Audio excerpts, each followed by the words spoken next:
Coach, when you talk about other mentors and role models, I know one of your early coaches, a fellow that was at Glen Curtis, Coach Curtis, in your early basketball years. Any stories there that might have shaped how you grew up as an athlete?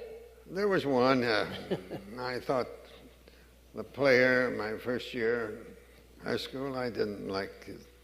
I thought he was a bully, and he tripped me, and I know he did it on purpose.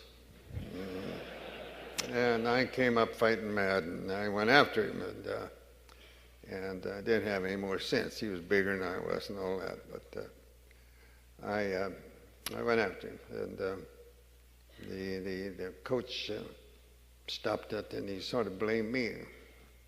And I said, "You're not going to treat me that way." And on the floor, I just took off my shirt, and I took off my shorts, I sat down, took off my shoes, took them off, laid them on the floor, and hopped out there. And it hurt me because I wanted to play. I went around about a week, and then finally he came around and talked to me and got me to come back out. I'm glad he did, but I reacted a little too quickly. And so I learned a lesson there. I learned one from my grade school coach, too, Earl Warner, who gave me a licking one time along with some others. I had it coming, and when you have it coming, you'll accept it in pretty good shape. But I thought I was the best basketball player on the team, and we had a game scheduled with another grade school. We played it on an outdoor court, and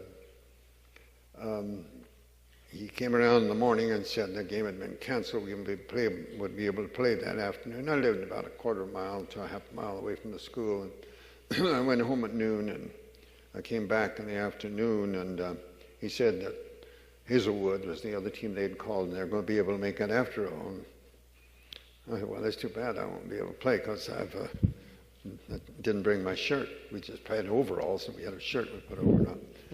And a different type of shoes, not basketball shoes, but something different." And he said, "That's too bad."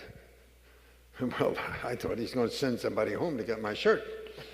But he didn't. He said, "That's too bad." So I took off, and I ran home and came back, and they're getting ready to start the game, and he didn't start me.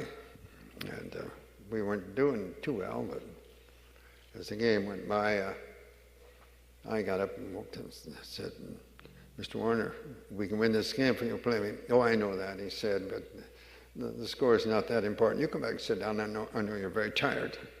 That's the last I pulled that.